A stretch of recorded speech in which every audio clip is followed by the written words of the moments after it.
મિત્રો good morning, જય શ્રી કૃષ્ણ. કેમ છો બધા? મજામાં ને? આજે આપણે ઇંગ્લિશ ગ્રામરમાં એક નવો ટોપિક શરૂ કરવા જઈ રહ્યા છીએ. આ ટોપિક આપણે 10માના પેપરમાં સેક્શન સી માં ક્વેશ્ચન નંબર 32 to 34 એટલે કે 32 થી 34, 32, 33, 34 એટલે કે 3 ગુણનો આ એક ટોપિક છે. આ ટોપિકમાં આપણે જોડકું જોડવાનું છે, મેચિંગ ધ ફંક્શન, બરાબર. એ હેડિંગ સાથે આપણને આ એક પ્રશ્ન આપેલો હશે, 3 ગુણનો હશે. 9મામાં પણ આપણે આ ટોપિક જોઈ ગયા છે. તો આજે આપણે જે ટોપિક શરૂ કરીએ તો સૌથી પહેલા એના વિશે બેઝિક ઇન્ફોર્મેશન લઈ લઈએ. લેંગ્વેજ ફંક્શન અથવા આઇડેન્ટિફિકેશન ઓફ ફંક્શન એટલે શું? તો સૌથી પહેલા તો આઇડેન્ટિફિકેશન એટલે કે ઓળખ અને ફંક્શન એટલે કાર્ય. તો આપણે આનું ગુજરાતી કંઈક આમ કરી શકીએ કે કાર્યની ઓળખ. વિદ્યાર્થી મિત્રો, આપણે રોજબરોજ વાતચીત કરતા હોઈએ છીએ ત્યારે ઘણા બધા ભાષાના સ્વરૂપોને આપણે ઉપયોગમાં લેતા હોઈએ છીએ, જેને આપણે લેંગ્વેજ ફંક્શન કહેશું. શું કહેશું? Language function. આ દરેક લેંગ્વેજ ફંક્શનના હેતુ અલગ અલગ હોય છે અને એની વાક્ય રચના પણ અલગ અલગ હોય છે. તો આપણે આ ટોપિક અંડર આપણે અલગ અલગ લેંગ્વેજના ફંક્શન્સ જોઈશું. આ ટોપિકમાં આપણું જેટલી વોકેબ્યુલરી વધારે હશે, એટલે કે શબ્દ ભંડોળ આપણા પાસે જેટલું વધુ હશે, જેટલું જ્ઞાન નોલેજ વધુ હશે, તો સહેલું પડશે, કારણ કે આપણને વાક્યનું અર્થ સમજશું એ પ્રમાણે એના લેંગ્વેજ ફંક્શન સાથે આપણે જોડકું જોડવાના છે. તો ચાલો આપણે એક પછી એક બધા લેંગ્વેજ ફંક્શનનો અભ્યાસ કરીએ. આપણું પહેલું લેંગ્વેજ ફંક્શન છે describing the past event. Past એટલે ભૂતકાળ, ઇવેન્ટ એટલે ઘટના, બનાવ અથવા ક્રિયા, અને ડિસ્ક્રાઇબ કરવું એટલે વર્ણન કરવું. જો આગલો વર્ડ ગમે તે હોઈ શકે, એક્સપ્રેસિંગ હોઈ શકે, ડિસ્ક્રાઇબિંગ હોઈ શકે, પરંતુ આપણે મેઇન આ વસ્તુ યાદ રાખવાની છે, પાસ્ટ ઇવેન્ટ એટલે કે ભૂતકાળની કોઈ ઘટના કે બનાવ કે ક્રિયાનું વર્ણન કરવા માટે આ લેંગ્વેજ ફંક્શનનો ઉપયોગ થાય છે. તો આપણે એનો હેતુ જોયો કે ભૂતકાળની ક્રિયા, ઘટના, બનાવનું વર્ણન કરવા. ચાલો, આપણે હેતુ ખબર પડી ગઈ. હવે યાદ શું રાખવાનું છે? આપણે કેવી રીતે આ લેંગ્વેજ ફંક્શનને આઈડેન્ટિફાઈ કરશું, ઓળખશું? તો સૌથી પહેલા આ છે એ ભૂતકાળમાં બનેલી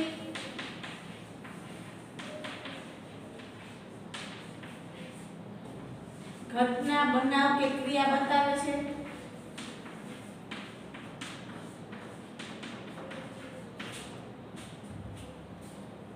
બીજું ખાસ યાદ રાખજો, જો ભૂતકાળની ઘટના કે બનાવ છે એટલે સાદો ભૂતકાળ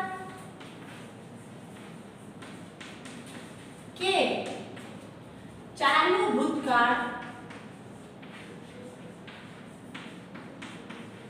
ની વાક્ય રચનાનો ઉપયોગ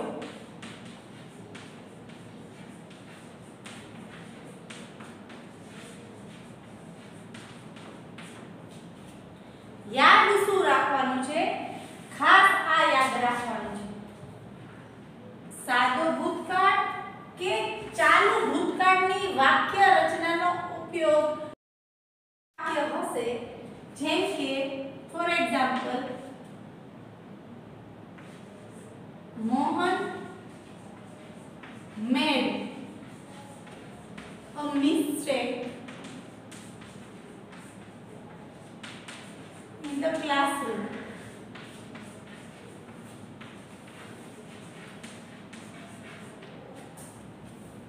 મોહન મેડ અ mistake in the classroom. Mohan પછી મેડ એટલે કે મેક નું પાસ્ટ ટેન્સ V2. તો આપેલું વાક્ય ભૂતકાળમાં બતાવે છે, સાદા ભૂતકાળ. તો આ પ્રકારનું વાક્ય હોય, મોહને ક્લાસરૂમમાં ભૂલ કરી હતી. હતી એટલે કોઈ ભૂતકાળની ક્રિયા કે ઘટના છે. એવી જ રીતે ચાલુ ભૂતકાળની એક વાક્ય રચના જોઈએ. The students were shouting in the class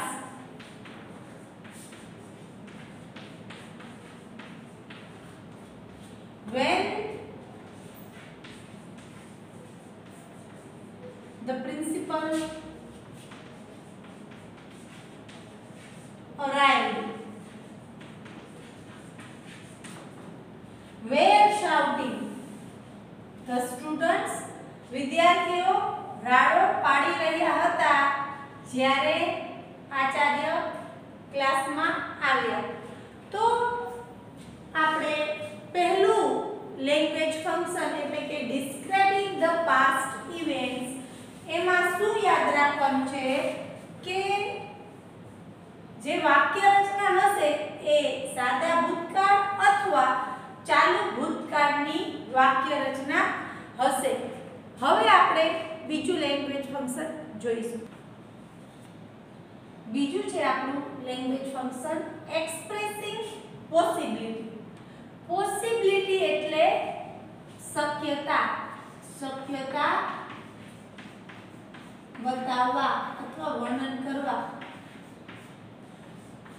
possibility એટલે શક્યતા, જેમાં કોઈ વસ્તુ થવાની શક્યતા છે કે કેમ તે બનાવવા માટે આ લેંગ્વેજ ફંક્શનનો ઉપયોગ થાય છે.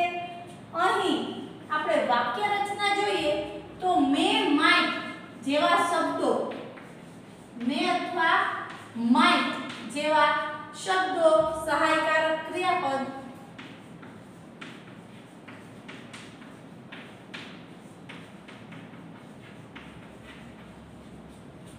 આવી શકે છે વાક્ય રચનામાં. એટલે કે કોઈ પણ વાક્ય હોય જેમાં મે કે માઇટ આવતું હોય તો આપણે એક્સપ્રેસિંગ પોસિબિલિટી લેંગ્વેજ ફંક્શન સાથે એને જોડશું. જેમ કે it may rain today.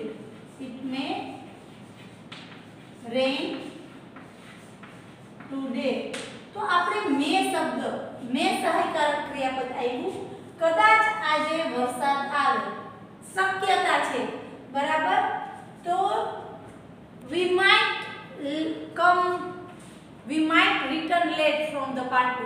આપણે કદાચ પાર્ટીમાંથી લેટ ઘરે આવી શકીએ. તો જેની શક્યતા છે એટલે કે શક્યતા દર્શાવવા માટે આપણે લેંગ્વેજ ફંક્શન એક્સપ્રેસિંગ પોસિબિલિટી નો ઉપયોગ કરશું. ખાસ યાદ રાખજો, અહીં મે વાળું વાક્ય રચના છે એ વિધાન વાક્ય રચના હશે. વાક્ય રચના કેવી હશે? વિધાન. વિધાન વાક્ય રચના હશે કારણ કે આગળ હું તમને કહીશ કે બીજા આગલા આપણે લેંગ્વેજ ફંક્શનનો અભ્યાસ કરશું ત્યારે મે બીજામાં પણ આવી શકે. પણ આપણે ખાસ એ જોવાનું કે આ પ્રકારની વાક્ય રચના વિધાન હશે. ચાલો ત્રીજું લેંગ્વેજ ફંક્શન એક્સપ્રેસિંગ એબિલિટી. કોઈ પણ કાર્ય કરી શકવાની ક્ષમતા, તાકાત, ક્ષમતા દર્શાવવા. એટલે આપણે એનો હેતુ શું છે?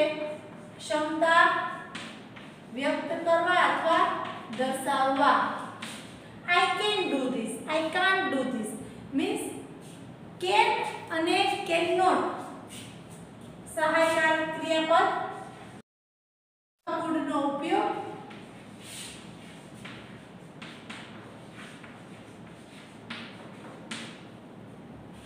વાક્ય રચના વિધાન પ્રકારની હશે, વિધાન સ્વરૂપની ની વાક્ય રચના. ઉદાહરણ તરીકે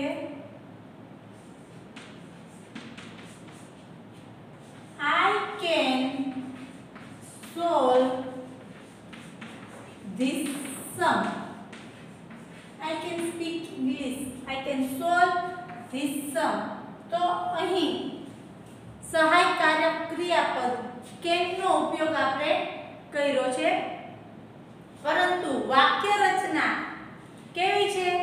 વિધાન વાક્ય રચના છે. એટલે કે એક્સપ્રેસિંગ એબિલિટી એટલે કે ક્ષમતા દર્શાવવા. ક્ષમતામાં આપણે કેન અથવા can not. I cannot lift this heavy bag. હું આ વજનદાર બેગ ઉચકી શકું નહીં.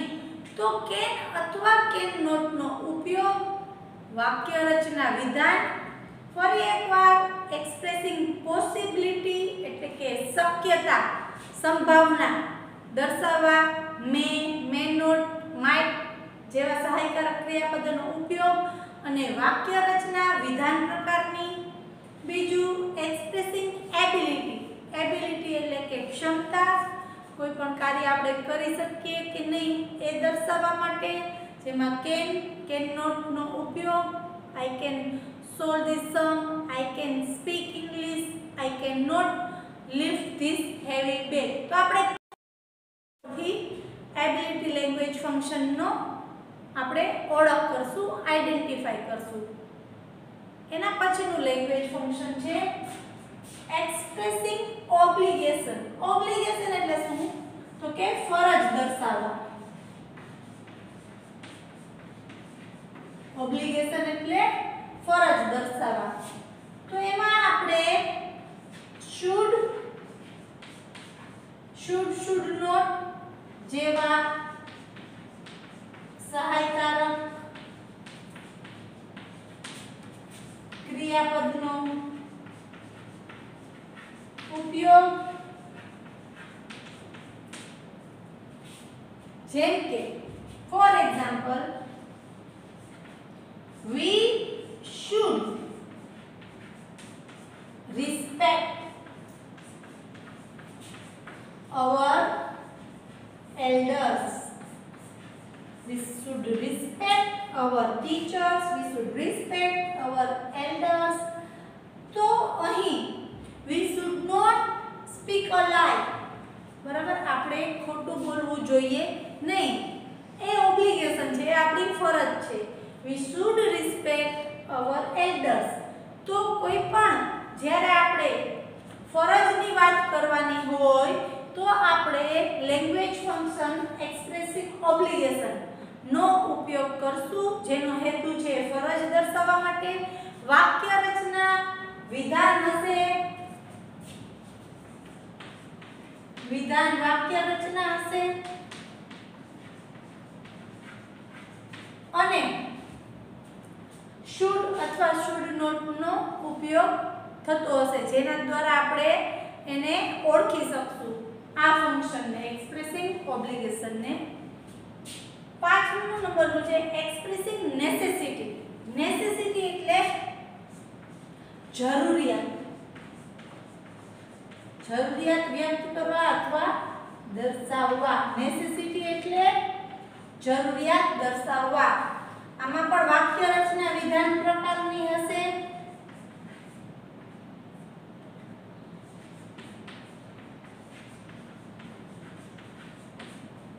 અને અહીં સહાયકારક ક્રિયાપદ must અથવા must not. સહાયકારક ક્રિયાપદનો ઉપયોગ. એક્સપ્રેસિંગ નેસેસિટી લેંગ્વેજ ફંક્શનનો હેતુ છે જરૂરિયાત દર્શાવવા માટે, જેમાં આપણે આઈડેન્ટિફિકેશન વર્ડ છે must. કયો છે? must.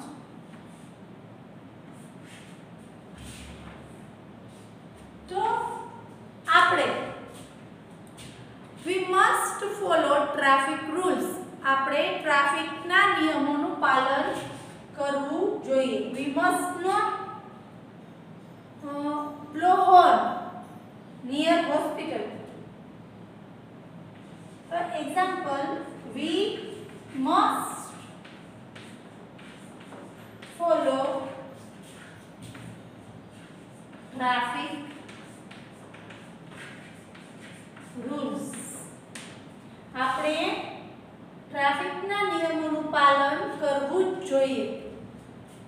તો જ્યારે જરૂરિયાત દર્શાવવાની હોય ત્યારે આપણે લેંગ્વેજ ફંક્શન એક્સપ્રેસિંગ નેસેસિટી નો ઉપયોગ કરીએ છીએ. ફરી એકવાર બધાનું રિવિઝન કરાવી દઉં. પોસિબિલિટી શક્યતા, પોસિબિલિટી એટલે શક્યતા, જેના માટે આપણે મે અથવા માઇટ સહાયકારક ક્રિયાપદનો ઉપયોગ કરીએ છીએ.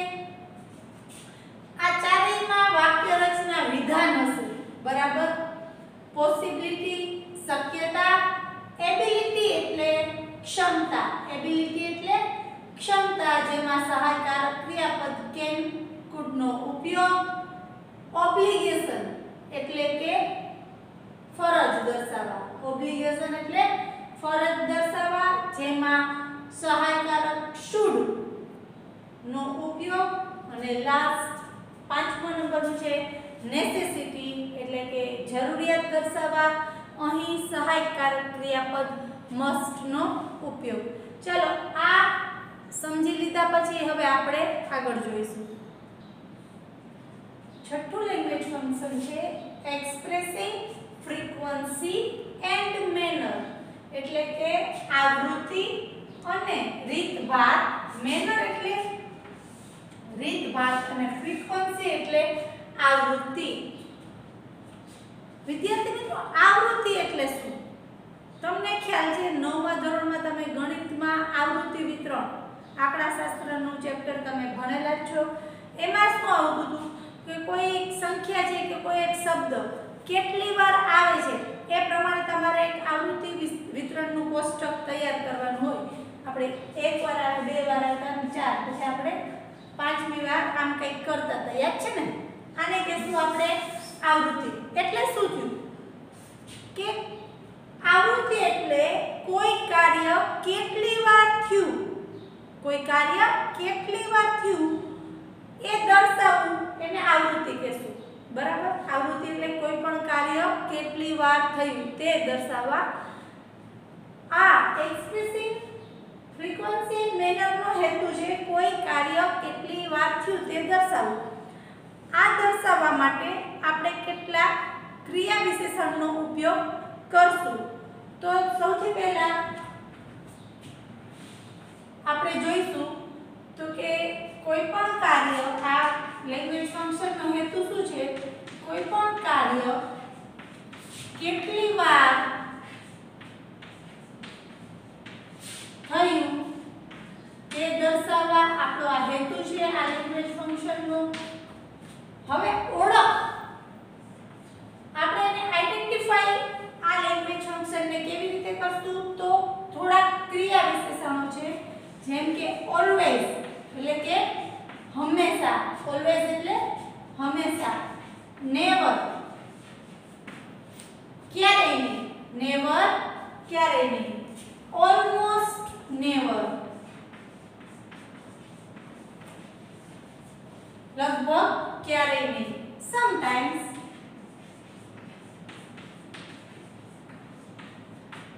કોઈક વાર. જનરલી સામાન્ય રીતે. ફ્રીક્વન્ટલી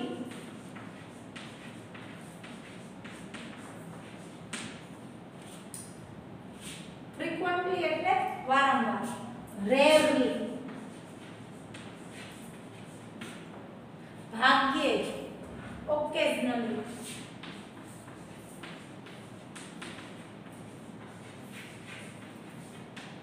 પ્રસંગોપાત.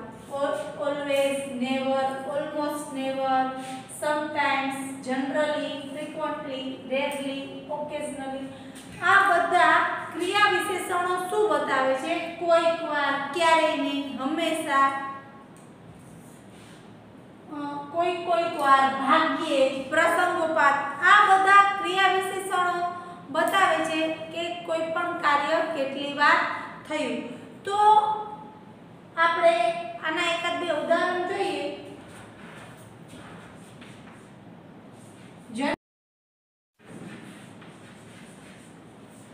We pray to God when we are in difficulty.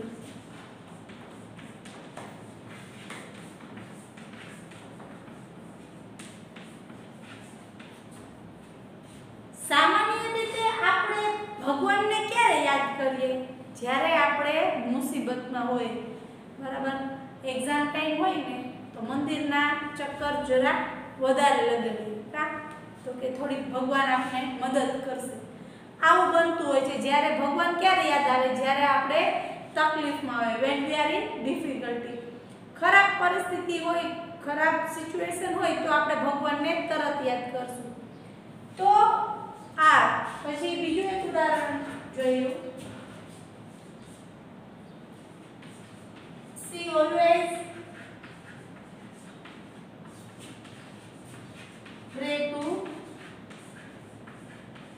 God. તે હંમેશા ભગવાનને પ્રાર્થના કરે છે. તો he never tell a lie. ક્યારેય ખોટું બોલતો નથી. મીન્સ આ બધા શબ્દો છે, ઓલવેઝ, નેવર, ઓલમોસ્ટ, નેવર, એ તમે જોઈ શકો છો કે કરતા પછી આવી શકે. એટલે કે આ શબ્દોનું સ્થાન કાં તો કરતા પછી હશે અને કાં વાક્યની શરૂઆતમાં જ હશે. આ બધા ક્રિયા વિશેષણો છે એનું સ્થાન કાં વાક્યની શરૂઆતમાં હશે અથવા તો કરતા પછી તરત જ આવતું હશે. તો ફરી એકવાર આ બધા આપણા છઠ્ઠા લેંગ્વેજ ફંક્શન વિશે માહિતી આપી દઉં. એક્સપ્રેસિંગ ફ્રીક્વન્સી, ફ્રીક્વન્સી એટલે કે આવૃત્તિ, એન્ડ મેનર, મેનર એટલે કે રીતભાત. તો આ ફંક્શનનો હેતુ છે કોઈ પણ કાર્ય કેટલી વાર થયું તે દર્શાવવા માટે. આ જે કાર્ય કેટલી વાર થયું તે દર્શાવવા જુદા જુદા ક્રિયા વિશેષણોનો ઉપયોગ થાય છે. જેમાં છે always, never, always never, almost never, sometimes, generally, rarely, frequently, occasionally. આ બધા ક્રિયા વિશેષણો કાં તો વાક્યની શરૂઆતમાં જ મૂકવામાં આવે છે અથવા કરતા પછી તેનું સ્થાન તરત જ હોય છે. તો વિદ્યાર્થી મિત્રો, આજના લેક્ચરમાં આપણે આ 6 લેંગ્વેજ ફંક્શનનો અભ્યાસ કર્યો. આવતીકાલના લેક્ચરમાં આપણે આગળ લેંગ્વેજ ફંક્શનનો અભ્યાસ કરશું. તમે આ બધાના જે શબ્દો છે, આઈડેન્ટિફિકેશન વર્ડ છે, એ સાથે સાથે યાદ રાખશો તો મેચિંગ ધ ફંક્શનનું જ્યારે પૂછાય છે પ્રશ્ન તો સરળતા રહેશે. આભાર.